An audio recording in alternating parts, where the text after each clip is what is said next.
Hi hello എബീസ് വേൾഡിൻ്റെ പുതിയൊരു വ്ളോഗിലേക്ക് എല്ലാവർക്കും സ്വാഗതം. ഞാനും ചേട്ടനും എബിയും കൂടെ ഇന്ന് എബിൻ്റെ അബാക്കസ് എക്സാമിന് പോവുകയാണ് കേട്ടോ. നമ്മുടെ വട്ടപ്പാറ കഴിഞ്ഞിട്ട് വെമ്പായത്തൊരു സ്ഥലത്താണ്, ഗാലക്സി ഓഡിറ്റോറിയത്തിൽ വെച്ചിട്ടാണ് കേട്ടോ. അപ്പോൾ എനിക്ക് ആ പോയി വന്ന വഴികളൊക്കെ എനിക്ക് ഭയങ്കര ഒരു എന്തെന്ന് പറയുക, ഒരു എക്സ്പീരിയൻസ് തന്നെയായിരുന്നു കേട്ടോ. എൻ്റെ ജവഹർ വഴിയാണ് പോയത്. എനിക്ക് അവിടെ കാണുമ്പോൾ ഇപ്പോഴും ഒരു എന്തെന്ന് പറയുക, ഒരു സന്തോഷവും സങ്കടവും ഒക്കെ വരുന്നൊരു സ്ഥലം കൂടെയാണ് കേട്ടോ. അപ്പം ഞങ്ങൾ ചിറ്റാഴ വഴിയാണ് പോയത്. ചിറ്റാഴ എനിക്ക് ഒരു 10-13 വർഷം മുന്നേ വളരെ ഫേമസ് ആയിട്ടും വളരെ എനിക്ക് ഇഷ്ടപ്പെട്ട ഒരു സ്ഥലം കൂടെയാണ് കേട്ടോ. നമ്മുടെ പള്ളിയിൽ നിന്ന് നമ്മൾ ക്യാമ്പിനും പ്രാർത്ഥനയും കാര്യങ്ങളൊക്കെ ആയിട്ട് ഞങ്ങൾ പിള്ളേരെല്ലാവരും മാത്രം ഒത്തൊരുമിക്കുന്നൊരു സ്ഥലം കൂടെയാണ് അവിടെ. അപ്പോൾ എനിക്ക് ആ വഴി പോയപ്പോഴൊക്കെ ഞങ്ങൾ ചിറ്റാഴ ക്യാമ്പിനും കാര്യങ്ങൾക്കൊക്കെ പോയ കാര്യങ്ങളൊക്കെയാണ് എനിക്ക് എപ്പോഴും ഓർമ്മ വന്നത് കേട്ടോ. ഗ്യാതറിങ്ങിനും ഫങ്ഷൻസിനൊക്കെ നമ്മൾ എപ്പോഴും അവിടെ പോകാറുണ്ട്. ഒരു 3-4 മാസത്തിലൊരിക്കലെങ്കിൽ ഞങ്ങൾ അങ്ങോട്ട് പോകാറുണ്ട് കേട്ടോ. ആ ഓർമ്മകളും അവിടുത്തെ എല്ലാ കാര്യങ്ങളായിരുന്നു മനസ്സിൽ. ആ സമയത്ത് നമ്മുടെ പള്ളിയിലുള്ള എല്ലാവരെയും ഞാൻ ഓർത്തു കേട്ടോ. നമ്മളൊക്കെ ഒരുമിച്ച് പോകുന്നതൊക്കെ നല്ല ഒരു എക്സ്പീരിയൻസ് തന്നെയായിരുന്നു അവിടെ. അപ്പോൾ അതൊക്കെ കഴിഞ്ഞ് വട്ടപ്പാറ വഴി ഒരു 5 മിനിറ്റ് കൂടെ ഉണ്ടായിരുന്നു കേട്ടോ. നല്ല സ്പീഡിനാണ് ഞങ്ങൾ എത്തിയതും. കാരണം 9:30 അവിടെ എത്തണമെന്ന് പറഞ്ഞ സമയത്ത് നമ്മൾ 9:30 വട്ടപ്പാറ പോലും എത്തിയിട്ടുണ്ടായിരുന്നില്ല. അപ്പോൾ ഇച്ചിരി സ്പീഡിനാണ് വന്നത്. ഒരു 9:35 ആയ സമയത്തേക്കും ഇവിടെ എത്തിയിട്ടുണ്ടായിരുന്നു കേട്ടോ.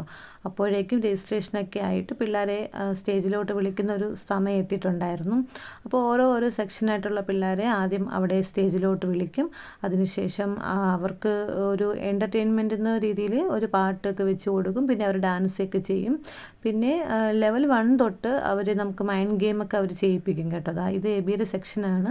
അപ്പോൾ അവിടെ നിന്ന് തന്നെ ആ സാറ് അവർക്ക് മൈൻഡ് വഴി ചെയ്യാൻ വേണ്ടിയിട്ട് കുറച്ച് കണക്കുകളൊക്കെ പറയും. അപ്പോൾ അവർ തന്നെ എല്ലാവരും കറക്റ്റായിട്ട് തന്നെ ആൻസർ പറഞ്ഞു കേട്ടോ. അപ്പോൾ തൊട്ട് ഫ്രണ്ടിൽ ഒരാളെടുത്ത് കാൽക്കുലേറ്ററിൽ വെച്ച് ചെയ്യാനും പറഞ്ഞു. അപ്പോൾ അവർ പറയുന്ന ആൻസർ തന്നെയാണ് കറക്റ്റായിട്ട് കാൽക്കുലേറ്റർ വഴി കിട്ടിയത്. അപ്പോൾ സത്യത്തിൽ എനിക്കാണെങ്കിൽ എബി ഇങ്ങനെ സ്റ്റേജിൽ വന്നിട്ട് ആ സാറ് പറയുമ്പോഴത്തേക്ക് പെട്ടെന്ന് കൈ വെച്ചിട്ടൊക്കെ ഇങ്ങനെ നമ്പേഴ്സൊക്കെ ആഡ് ചെയ്യുകയും ലെസ് ചെയ്യുകയൊക്കെ ചെയ്തിട്ട് ആൻസർ അവൻ ഇങ്ങനെ പെട്ടെന്ന് പറയുന്ന സമയത്ത് എനിക്ക് സന്തോഷം കൊണ്ട് കണ്ണ് നിറഞ്ഞു. കാരണം നമ്മുടെ മക്കൾ ഇതേപോലെ സ്റ്റേജിലൊക്കെ വന്നിട്ട് ഇതേപോലെ ഒരു ആക്ടിവിറ്റീസൊക്കെ കൊടുക്കുന്ന സമയത്ത് അവർ ചെയ്യുമ്പോൾ നമുക്ക് നമ്മുടെ പേരൻസ് എന്ന രീതിയിൽ തന്നെ നമുക്കൊരു അഭിമാനവും സന്തോഷവും സങ്കടമൊക്കെ വരുമില്ലേ, അത് തന്നെയായിരുന്നു കേട്ടോ എനിക്കും.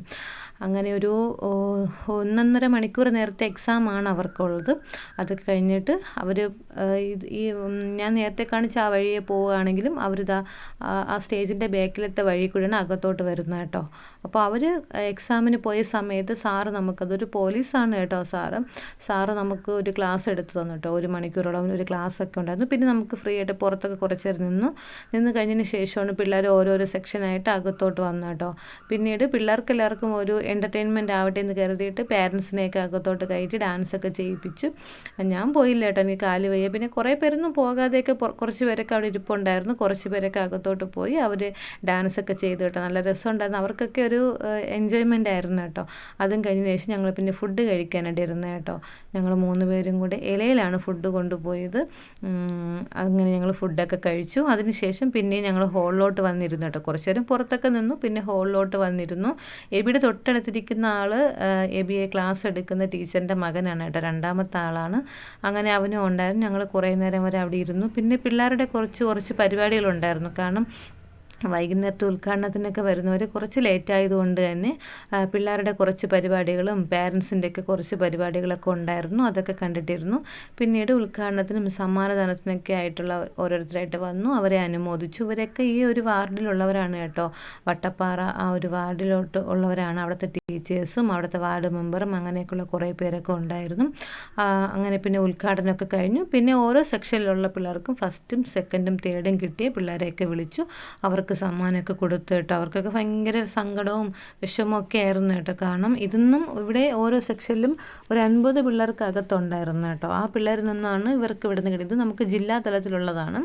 അപ്പോൾ അവിടെ നിന്ന് ഓരോ സെക്ഷനിലുള്ള പിള്ളേർ 1ും 2ും 3ും കിട്ടിയ പിള്ളേർക്ക് സമ്മാനമൊക്കെ കൊടുത്തു കേട്ടോ. 2 കുട്ടികൾ ഭയങ്കര കരച്ചിലായിരുന്നു. അവർക്ക് 1st കിട്ടിയതിൻ്റെ ഒരു സങ്കടമൊക്കെ ഉണ്ടായിരുന്നു മക്കൾക്ക് എല്ലാവർക്കും. ബാക്കിയുള്ള എല്ലാ കുട്ടികൾക്കും അവിടെ പങ്കെടുത്ത എല്ലാ കുട്ടികൾക്കും ട്രോഫിയും സർട്ടിഫിക്കറ്റും ഒക്കെ കൊടുത്തു. അപ്പോൾ എബിക്കും ട്രോഫി സർട്ടിഫിക്കറ്റൊക്കെ കിട്ടി. അവന് എന്തായാലും ഫസ്റ്റും സെക്കൻഡും തേർഡൊന്നും കിട്ടിയിട്ടുണ്ടായിരുന്നില്ല. പക്ഷേ ഇവിടെ നിന്ന് ജയിക്കുന്ന പിള്ളേർക്ക് തൃശ്ശൂർ പോയി എക്സാമിന് എഴുതാം. അവർക്ക് എത്രയോ മാർക്ക് വേണമെന്നുണ്ട്. അപ്പോൾ ഇത് ടൈമും അവരുടെ സ്പീഡും എല്ലാം വെച്ചിട്ടാണ് അവർക്ക് മാർക്ക് കിട്ടുന്നത്. അത് എബിയുടെ സെക്ഷനിലുള്ള പിള്ളേർക്കുള്ള ട്രോഫി സർട്ടിഫിക്കറ്റൊക്കെ അവനും കിട്ടിയിട്ടുണ്ടായിരുന്നു. ഇനി എന്തായാലും തൃശ്ശൂർ പോകാനായിട്ട് അവന് മാർക്കുണ്ടോ ഇല്ലെന്നുള്ള കാര്യം ഒരു മാസമൊക്കെ കഴിയുമ്പോഴായിരിക്കും അറിയുന്നത്. അപ്പോൾ കിട്ടുകയാണെങ്കിൽ എന്തായാലും അങ്ങോട്ടും പോയി എക്സാം എഴുതിക്കണമെന്നുണ്ടായിരുന്നു. ഇപ്പോൾ ഫസ്റ്റും സെക്കൻഡും തേർഡിനൊന്നും അല്ലല്ലോ പ്രാധാന്യം കൊടുക്കുന്നത്. നമ്മളിപ്പോൾ ഏതൊരു വിഷയം പഠിച്ചാലും അതിന് വേണ്ടിയിട്ട് നമ്മൾ ഒരു എക്സാം എഴുതുമല്ലോ. അപ്പോൾ ചിലവർക്ക് ഫസ്റ്റും സെക്കൻഡും തേർഡും കിട്ടും, ബാക്കിയുള്ളവർ പാസ്സാവും. ആ ഒരു രീതിയാണല്ലോ. അപ്പോൾ അതേപോലെ എന്തായാലും എബിയും കൊണ്ടും എക്സാമിന് ചെയ്യിക്കണമെന്നുണ്ടായിരുന്നു കേട്ടോ. അപ്പോൾ ഞാൻ കുറച്ച് ഗോൾഡൊക്കെ കാണിച്ചതിൻ്റെ കാരണം തന്നെ ഈ ആളാണ് കേട്ടോ. ഞങ്ങൾ കാവ്യയുടെ കുഞ്ഞിൻ്റെ നൂലുകെട്ടിന് വന്ന സമയത്ത് ഹമാര ജുവലറിയിൽ നിന്നും മാസം ഒരു മന്ത്ലി ഒരു കളക്ഷൻ പോലെ ഉണ്ടായിരുന്നു കേട്ടോ. ഞാൻ അതിന് പേര് കൊടുത്തിട്ടുണ്ടായിരുന്നു. അപ്പോൾ അത് എനിക്ക് ഈ മാസം 20-ാം തീയതി തന്നെ അത് തീർന്നിട്ടുണ്ടായിരുന്നു. അപ്പോൾ ഞാനൊരു ഗോൾഡും കൂടെ എടുത്തിട്ടുണ്ടായിരുന്നു. അപ്പോൾ ഇതൊക്കെയാണ് കേട്ടോ ഇന്നത്തെ ഒരു കുഞ്ഞു വ്ളോഗ് ഇഷ്ടപ്പെട്ടാൽ ലൈക്ക് ചെയ്യുക, ഷെയർ ചെയ്യുക, സബ്സ്ക്രൈബ് ചെയ്യുക, കമൻറ്റ് ചെയ്യുക. ബൈ.